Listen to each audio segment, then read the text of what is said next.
ওনারা আসলে কোনো দলের সম্পদ না, পিনাকি দাদা সকল দলের সম্পদ। ঠিক আছে, আমি মনে করি উনি যেভাবে চলছে ওইভাবেই সব দলকে গাইড করা। আমরা তো বিপথে যাই ঘন ঘন, রাজনৈতিক দলগুলো অনেক ভুল করি, ভুল সিদ্ধান্ত নেই। এই জায়গা থেকে উনি হলো উপর থেকে দেখেন পাখির চোখের দৃষ্টিতে, উনি দেখেন ইলিয়াস ভাই দেখেন, মাহমুদুর রহমান স্যার দেখেন, তারপরে কনক সারোয়ার ভাইরা দেখেন। আমরা তাদের পরামর্শ নেই নিয়মিত, এই দল গঠনের আগেও তাদের পরামর্শ নিয়েছি, সামনে পরামর্শ নেব। তারেক ভাই, আপনারা যে দুই দলে বিভক্ত, আগে ছিলেন গণ অধিকারের দুইটা পক্ষ ছিল, এখন আপনারা স্ব দলে চলে আসছেন। প্রশ্ন হচ্ছে, আপনারা কোনো কি চাপের মুখে দল পরিবর্তন করলেন বা নাম পরিবর্তন করলেন? আমরা তো একটা চাপ অনুভব করছিলাম, পাশাপাশি দুটা দল একই নামে, কাছাকাছি নামে। আমরা অনেকবার হামলা শিকার হয়েছি আমাদের ভাইদের দ্বারা। তারপরে নিবন্ধন কেন্দ্রিক একটা জটিলতা, যখনই আমরা এটা করছিলাম তখনই আমাদের ভাইরা সেটা বাধাগ্রস্ত করছিলেন। এরকম একটা চাপ প্রেশার ছিল, সেখান থেকেই আর কি পরিবর্তনের সিদ্ধান্ত নেওয়া, যে আমরা দেশের জন্য যে কাজ করার চেষ্টা করি, আগ্রাসন বিরোধী লড়াই, সামগ্রিক কর্মসূচি, এই সব কিছু মিলিয়ে একটা বিবাদ থেকে বেরিয়ে, নামকেন্দ্রিক বিবাদ কেন করব, লড়াইটা করব দেশের জন্য। ঠিক আছে, নাম নিয়ে খোঁচাখুচি এগুলো আমরা অনেক পেরেশানি হচ্ছিল, সেখান থেকে অনেকটা বাধ্য হয়েই আমরা আমজনতার দল এই নামে নামকরণ করলাম।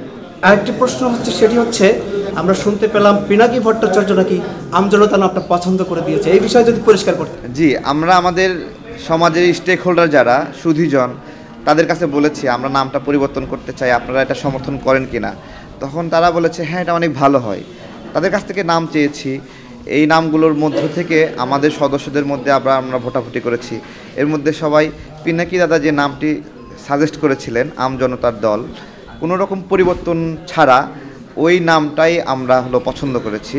সবাই আমাদের অধিকাংশ মতামত দিয়েছে। আমরা এখনো কোনো আপনাদের দলের লোগো বা কোনো মার্কা দেখতে পাচ্ছি না। আমরা কেবল শুরু করলাম, আমাদেরকে একটু সময় দেন, আমরা আস্তে আস্তে সাজাই। আমরা নামের পরে লগো, পতাকা, এই বিষয়গুলো আসলে হুট করে দিতে চাই নাই। তবে আমরা আমাদের মূলনীতিটা আমরা সিলেক্ট করে ফেলেছি, সেটা হলো সার্বভৌমত্ব, স্বনির্ভরতা এবং সুশাসন। আর আমাদের স্লোগান হলো স্বনির্ভর অর্থনীতি, সুশাসনে সমৃদ্ধি। এটাকে আবৃত করে আমরা চিন্তা করছি লগোটা কীরকম হবে, পতাকাটা কীরকম হবে, একটু ভাবি, আমাদের সুযোগ দেন কিছুদিন। আচ্ছা তারেক ভাই, যেহেতু নির্বাচনের একটা আবহাওয়া তৈরি হয়ে গেছে, আপনাদের নির্বাচন কেন্দ্রিক কোনো চিন্তা ভাবনা আছে কিনা? আমরা আসলে আমাদের বিগত রাজনৈতিক কার্যকলাপে কোনো নির্বাচনী ক্যাম্পেইন আমরা করিনি। আমাদের মার্কা ছিল না, এই জন্য নির্বাচনী ক্যাম্পেইন করা হয়নি। আবার আমরা আসলে অতটা আগ্রহীও ছিলাম না। আমাদের মূল জায়গাটা ছিল ভারতের আগ্রাসন বিরোধী লড়াই করা, এই বিষয়গুলো মানুষের সাথে কাউন্সিলিং করা, কথা বলা, এবং গ্রাম থেকে গ্রাম পর্যায়ে লিফলেট পৌঁছায় মানুষকে কিছু একটা জানানো যে আমরা কেন এই আগ্রাসন বিরোধী লড়াই করছি, সে ভারতীয় পণ্য বর্জন করলে কি কি বর্জন করবে, কোন কোন দেশীয় পণ্য অ্যাভেলেবল আছে। আমরা এই দেশকে স্বনির্ভর করার কিছু একটা প্রজেক্ট, এগুলো নিয়েই ব্যস্ত ছিলাম। নির্বাচন কেন্দ্রিক কার্যক্রম আমাদের করার সুযোগ হয়নি ওইভাবে। আপনারা কি তাহলে স্বেচ্ছাসেবী এক ধরনের সংগঠন হিসেবে? না, আমাদের এটা রাজনৈতিক একটা শক্তি, আমজনতার দল পূর্ণ রাজনৈতিক শক্তি হিসেবে দেশের জন্য আগ্রাসন বিরোধী লড়াইয়ে সামনে আগায় যাবে। আমি আবারও বলছি, এটা কোনো সামাজিক সংগঠন, স্বেচ্ছাসেবী সংগঠন না। আমরা আগ্রাসন বিরোধী লড়াই করে রাজনৈতিক দলগুলোকেও প্রেশার ক্রিয়েট করতে চাই যে আপনারাও এই বিষয়ে আপনাদের লড়াইকে আগ্রাসন বিরোধী লড়াইয়ের সাথে মিলাই ফেলেন। সামনে নির্বাচনে অংশগ্রহণ করার আপনাদের ইচ্ছা আছে কিনা? আমাদের অনেকেই অংশগ্রহণ করবে, আমরা কথাবার্তা বলেছি, এটা আলাদা বিষয়। আমাদের তো এখন নিবন্ধনই নাই, আপনারা দোয়া করবেন যেন আমরা নিবন্ধন পাই। আমি জানি না যে দেশের অপরাপর যে কয়টি সংগঠন ফাংশন করছে, নিবন্ধিত অনিবন্ধিত, আমাদের কার্যক্রম আপনাদের কাছে চোখে পড়ে মনে হয়, বা আমরা একটা দল হিসেবে হয়ে উঠছি কিনা, দল হিসেবে বলা যায় কিনা, এটা আপনারা বিচার করবেন যে আমরা একটা দলের মতো ফাংশন করি কিনা, আমাদের দলীয় অস্তিত্ব আছে কিনা। ওই অনুযায়ী রাষ্ট্রের কাছেও আমরা বলবো, আবেদন জানাবো যে আমাদেরকে নিবন্ধন দেন, আমরা দেশের জন্য কাজ করতে চাই। আমাদের প্রতিনিধিরা সংসদে যাবে, আগ্রাসন বিরোধী লড়াইয়ের কথা সংসদেও আমরা বলতে চাই।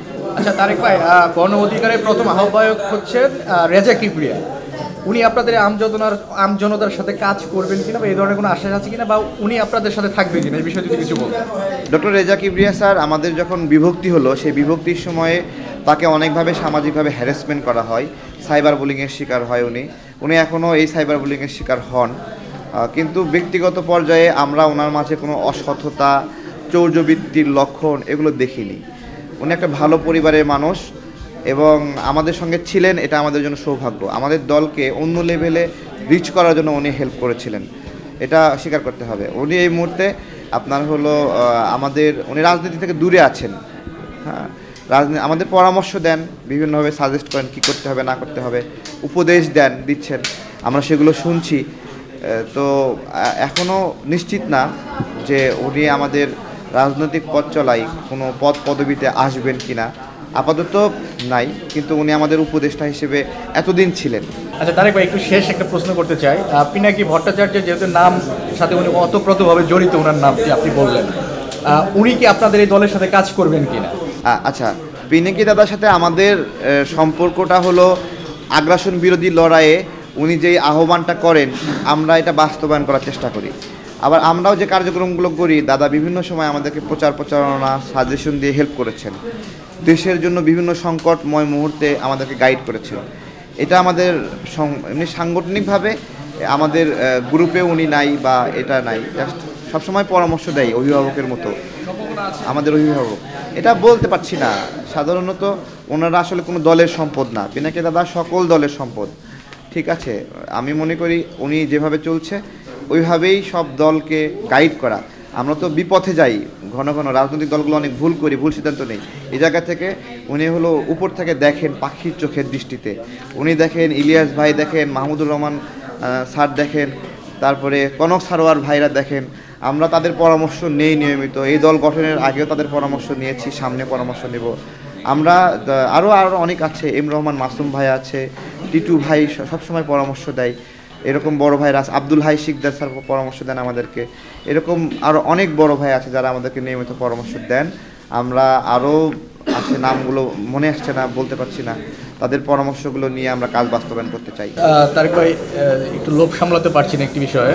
আপনারা পূর্বে বিএনপির বিভিন্ন মিটিং অংশগ্রহণ করেছেন গণ অধিকারের ব্যানারে, এখন আপনারা আম জনতার ব্যানারে বিএনপির সাথে শরিক দলের সাথে যেভাবে জি, আমি এটা বিষয় ক্লিয়ার করছি। আমরা ভোটাধিকারের লড়াই, স্বৈরাচার পতনের লড়াই, এই লড়াইগুলোতে আমরা বিএনপির সঙ্গে যুগপৎ আন্দোলনে ছিলাম এক দফা দাবিতে। এই এক দফা যে বলা হয় না, এক দফা দাবির প্রবক্তাকে, এটা কিন্তু তারাই এই এক দফার প্রবক্তা। অনেকে অনেক ধরনের করতে পারে, সেটার সেই সাথে মিল রেখে আমরা এক দফার কাজগুলো করেছি। তো আমরা জাতীয়তাবাদী দল বিএনপির সকল যৌক্তিক আন্দোলনের আমরা সমর্থন হব এবং তাদের যে ভোটাধিকারের জন্য যে লড়াই, গণতন্ত্রের জন্য যে লড়াই, সেই লড়াইয়ের পাশে আছি। এবং তারা যতক্ষণ পর্যন্ত জনগণের জন্য কাজ করছে ততক্ষণ পর্যন্ত তাদের আমরা বন্ধু। জনগণের জন্য কাজ না করলে আমরা তার বন্ধু হব না। পাশাপাশি জামাতে ইসলাম নামের যে সংগঠনটি, তাদের সাথে আমাদের ভালো বন্ধুত্ব, আমরা একসাথে অনেকবার বসেছি, তাদেরকে সহযোগিতা করেছি, তারা আমাদেরকে সহযোগিতা করেছে, পরামর্শ দিয়েছে। এই জায়গাগুলো অব্যাহত থাকবে। আমরা তাদের কাছেও দোয়া চাই, সহযোগিতা চাই। তারা বড় বড় দল, আমরা ছোট একটা দল, আমাদের সক্ষমতা অনেক কিছু কম। তো সবার সাথে মিলবন্ধন রেখে সবার ভালোবাসা নিয়ে আমরা এগোতে চাই।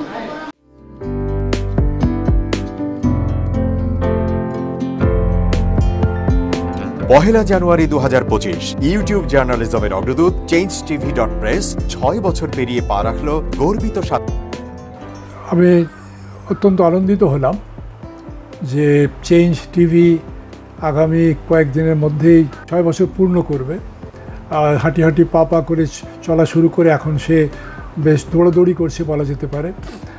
ও নামটাও অত্যন্ত বলবো যে সিগনিফিক্যান্ট, যে চেঞ্জ, এই গণঅভ্যুত্থান কিন্তু চেঞ্জ চেয়েছে। সেই হিসেবে তোমার টেলিভিশনের, তোমার এই চ্যানেলের নামের একটা যথেষ্ট মিল পাওয়া যায়। আমার প্রত্যাশা যে এই গণঅভ্যুত্থানের যে প্রত্যাশা, যে আশা আকাঙ্ক্ষা, চেঞ্জ টিভি সেটিকে এগিয়ে নিয়ে যাবে। তোমাকে শুভেচ্ছা। চেঞ্জ টিভি যারা সম্পৃক্ত আছেন, যারা কর্মী আছেন, সামনে পেছনে সকলকে আমার শুভেচ্ছা। changetv.press এক ফোঁটা হলুদ নেই। Online TV channel change TV 6 বছর ধরে ওনারা কাজ করে যাচ্ছেন।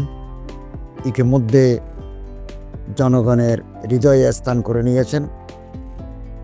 প্রায় 22 লাখ সাবস্ক্রাইবার আছে। আর যে কোনো অনুষ্ঠান 10 লাখের মতো মানুষ এটা প্রতিদিন মানুষ দেখে থাকে। আমিও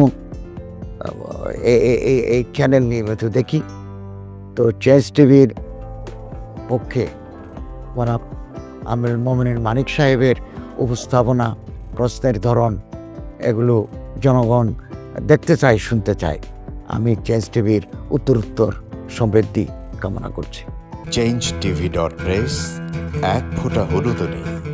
চেঞ্জ টিভি, তো আমি তাদেরকে আমার অসংখ্য শুভেচ্ছা জানাচ্ছি, কারণ তারা যে ভূমিকা রেখেছে এই সময়, একটা কঠিন সময় ছিল, সেটাতে যেমন ভূমিকা রেখেছে, এমনকি 5ই আগস্টের পরে নতুন বাংলাদেশেও তারা তাদের সেই তীক্ষ্ণ একটা সমালোচনামূলক এবং যেটাকে আমি গঠনমূলক বলবো সেরকম একটা ভূমিকা রাখছেন। তো সেক্ষেত্রে আমরা মনে করি যে এই ভূমিকা আমাদের দরকার, আমরা চাই এটা থাকুক এবং আরও যেন সমৃদ্ধ হয়। নতুন বাংলাদেশ নির্মাণে আমরা চাই যে চেঞ্জ টিভি যে সমালোচনাগুলো করছে বা যেগুলো আমরা তুলে ধরছেন, সেটা এমন করে করবেন যেন আমরা সেখান থেকে শিখতে পারি এবং সবাই মিলে যেন আমরা নতুন বাংলাদেশকে সত্যিকার অর্থে বৈষম্য বিহীন একটা সমাজ গড়ে তুলতে পারি,